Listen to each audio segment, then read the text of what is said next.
Assalamualaikum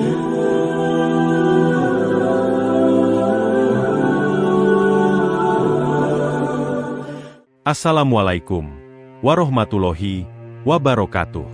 Sahabat Mumtana, sebelum menyimak kisah cerita hari ini, saya sarankan untuk menulis sholawat kepada Nabi di kolom komentar. Semoga sholawat kita menjadi penolong kita kelak di padang mahsyar.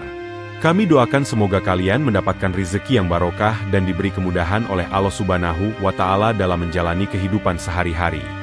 Di ujung selatan Garut, terdapat kampung kecil bernama Karangsari yang dikelilingi sawah dan bukit hijau.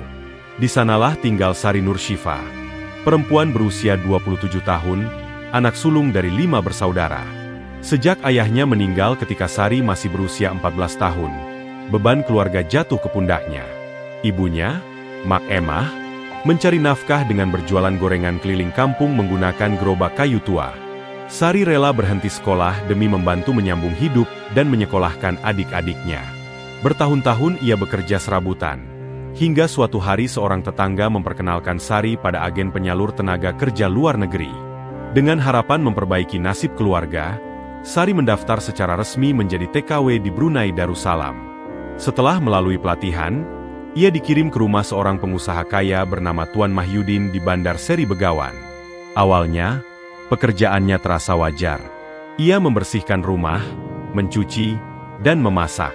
Namun setelah beberapa bulan, Tuan Mahyudin berubah sikap. Ia menjadi pemarah, sering menuduh Sari ceroboh, bahkan mempermalukannya di depan tamu. Sari bertahan demi keluarga. Puncaknya terjadi ketika adik ipar Tuan Mahyudin datang. Malam itu terjadi keributan hebat di dapur. Dalam kekacauan, pisau terlempar dan menusuk dada sang adik ipar hingga tewas. Dalam kepanikan, Sari dituduh membunuh dan langsung ditangkap. Ia tak diberi kesempatan membela diri. Dalam waktu singkat, pengadilan memvonisnya hukuman mati. Kabar penangkapan Sari Nurshifa menyebar cepat, hingga ke kampung halamannya di Karangsari. Suasana yang biasanya tenang berubah menjadi duka. Mak Emah, ibunya, pingsan mendengar bahwa anak sulungnya dituduh membunuh dan akan dihukum mati. Tangisan pecah di rumah mereka yang sederhana. Warga kampung ikut terkejut. Tak percaya gadis yang dikenal sabar dan rajin itu bisa melakukan hal seperti itu. Doa-doa mulai dipanjatkan, tahlilan digelar di musola kecil kampung. Para tetangga merasa ada yang tak beres. Beberapa warga kemudian berinisiatif menyebarkan kabar itu ke media sosial dan menghubungi tokoh-tokoh masyarakat. Nama Haji Farhan Ramdhani mulai disebut-sebut, mantan wakil gubernur Jawa Barat yang dikenal vokal membela rakyat kecil dan dekat dengan masyarakat desa. Saat itu, Haji Farhan sedang menjalankan tugas di Banjar. Saat menerima kabar tersebut, ia menghentikan semua aktivitasnya. Dengan wajah tegas, ia berkata kepada asistennya, "Budak urang NU keur susah. Ulah nepi ka leungit harapan. Urang kudu turun tangan." Ia segera memanggil tim hukumnya dan menghubungi KBRI di Brunei untuk mengetahui kondisi Sari. Tanpa menunda waktu, ia memesan penerbangan tercepat ke Bandar Seri Begawan. Sementara itu, kampung Karangsari hanya bisa berharap bahwa Sari tidak akan menghadapi kematiannya sendirian. Di balik jeruji besi penjara Brunei, Sari Nurshifa duduk memeluk lutut, menatap kosong lantai beton yang dingin. Hari demi hari ia lewati dengan ketakutan. Waktu terus berjalan, dan kini hanya tinggal 3 hari menuju hari eksekusi. Setiap detik terasa seperti siksaan. Ia telah menyampaikan berulang kali bahwa dirinya tidak bersalah. Namun jaksa bersikukuh, sidik jarinya ada di pisau, dan itu cukup untuk menghukumnya. Sari tak memiliki kuasa, tak punya kuasa hukum memadai, dan tak tahu harus berharap pada siapa. Hingga pada hari kedua sebelum eksekusi, sebuah keajaiban muncul. Sosok yang tak ia sangka tiba di ruang tahanan. Haji Farhan Ramdhani, mengenakan pakaian adat Sunda lengkap, dengan mata yang menyiratkan semangat dan tekad. Ia menggenggam tangan Sari erat dan berkata lirih namun mantap, "Ulah hariwang, Neng. Urang datang, jung mual ngantep maneh nyorang yeu nyalira." Air mata Sari tumpah seketika. Untuk pertama kalinya, ia merasa tidak sendirian di negeri asing itu. Tak butuh waktu lama, tim hukum yang dibawa Haji Farhan bersama staf KBRI mulai bekerja. Mereka berhasil memperoleh rekaman CCTV dari malam kejadian. Dalam rekaman itu tampak bahwa saat pertengkaran terjadi, Sari berada di halaman belakang tengah menjemur pakaian. Memang benar sidik jarinya ada di pisau, karena ia yang mencucinya setiap hari. Tapi malam itu, bukan dia pelakunya. Harapan kembali menyala, meskipun waktu terus menipis. Sehari sebelum eksekusi, suasana di ruang sidang Pengadilan Tinggi Brunei begitu tegang. Semua mata tertuju pada hakim ketua yang akan memutuskan nasib Sari Nurshifa.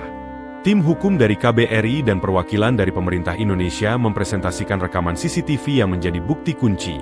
Sari tidak berada di tempat kejadian saat insiden maut itu terjadi. Ia berada di halaman belakang, jauh dari dapur tempat pisau itu menikam korban. Hakim terdiam sejenak. Lalu dengan suara tegas ia membacakan putusan. Semua dakwaan dibatalkan, Sari dinyatakan tidak bersalah dan dibebaskan segera. Ruangan seketika penuh dengan isak haru. Sari menangis terseduh, lalu sujud syukur di lantai pengadilan. Ia memeluk Haji Farhan dengan tangis bahagia yang sulit diungkapkan dengan kata-kata. Tak menunggu lama, Sari langsung diterbangkan kembali ke Indonesia bersama Haji Farhan dan timnya. Setibanya di Bandara Kertajati, ribuan warga Karangsari dan sekitarnya telah berkumpul. Mereka membawa bunga, spanduk, dan poster bertuliskan, "Selamat datang Putri Karangsari." Di hadapan massa, Haji Farhan berdiri di atas panggung kecil dan berkata lantang, "Sari adalah simbol harapan. Jika satu nyawa bisa diselamatkan dengan kebenaran, maka perjuangan kita tidak sia-sia." Pemerintah Provinsi Jawa Barat memberi Sari hadiah rumah sederhana dan modal usaha. Ia membuka warung makan khas Garut, dan tak lama kemudian diundang sebagai narasumber pelatihan untuk calon TKW.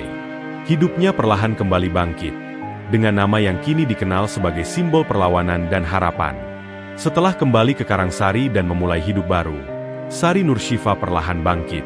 Warung makan miliknya ramai dikunjungi, dan ia sering diundang dalam pelatihan calon TKW untuk berbagi pengalaman.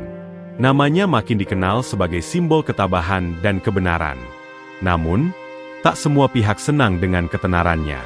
Suatu hari, Jamal Rusdi, pemilik agen penyalur tenaga kerja yang dulu mengirim Sari ke Brunei, datang menemuinya. Wajahnya penuh tekanan dan ancaman. "Kalau kamu terus bicara di media, nama baik agen kami rusak. Kami bisa tuntut kamu balik," katanya tajam. Ia bahkan mengancam akan membawa Sari ke pengadilan atas tuduhan pencemaran nama baik. Tak lama setelah itu, beberapa media mulai memuat berita miring. Komentar netizen pun mulai terbagi. Ada yang membela, tapi tak sedikit yang meragukan Sari. Namun dalam pelatihan mingguan di Balai Desa, Sari tetap berdiri tegak di depan para peserta. Dengan suara mantap, ia berkata, "Jika berkata jujur dianggap mencemarkan, maka mereka sedang takut pada kebenaran." Tekanan itu sampai ke telinga Haji Farhan Ramdhani. Dalam sebuah forum di Gedung Sate, ia kembali bersuara lantang. Sari bukan hanya korban, tapi saksi dari rusaknya sistem. TKW bukan barang dagangan. Mereka manusia. Ucapannya disambut tepuk tangan. Gerakan dukungan bermunculan. Petisi daring berisi seruan perlindungan buruh migran ditandatangani ribuan orang. Di DPRD Jawa Barat, sebuah rancangan peraturan daerah diajukan dan diberi nama Perda Sari Nurshifa, sebuah payung hukum untuk memperkuat perlindungan TKW asal Jabar. Meski tekanan datang silih berganti, Sari tetap melangkah. Ia tahu, jalan yang dipilihnya bukan jalan nyaman, namun penuh makna. Setelah badai mulai mereda dan dukungan publik kembali menguat, Sari Nurshifa menerima kunjungan mengejutkan. Dua pria berjas datang ke warungnya membawa pesan dari keluarga Tuan Mahyudin di Brunei. Dengan sikap tenang namun menusuk, mereka menyodorkan penawaran. Uang damai sebesar 2 miliar rupiah, asal Sari berhenti bicara di media, dan tidak lagi menyinggung kasus masa lalunya di forum-forum publik. Sari terdiam. Tawaran itu menggoda. Uang sebanyak itu cukup untuk menjamin masa depan seluruh keluarganya.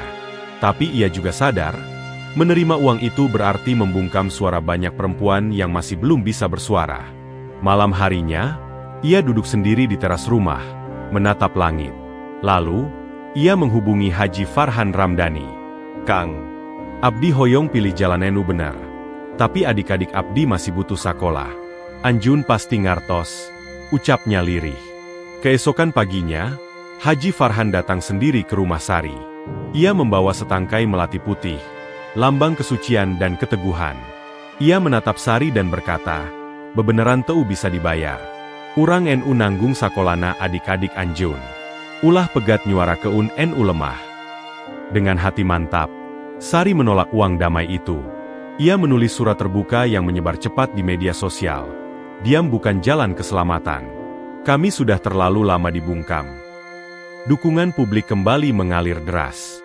2 tahun kemudian, Sari diundang menjadi pembicara di Perserikatan Bangsa-Bangsa, PBB, dalam Forum Perlindungan Buruh Migran Internasional. Di hadapan delegasi dunia, ia berdiri tegak dan menyampaikan pidato yang diterjemahkan ke berbagai bahasa. "Kami bukan budak. Kami adalah perempuan tangguh dari tanah Sunda. Dari Karangsari, kami bersuara untuk seluruh dunia."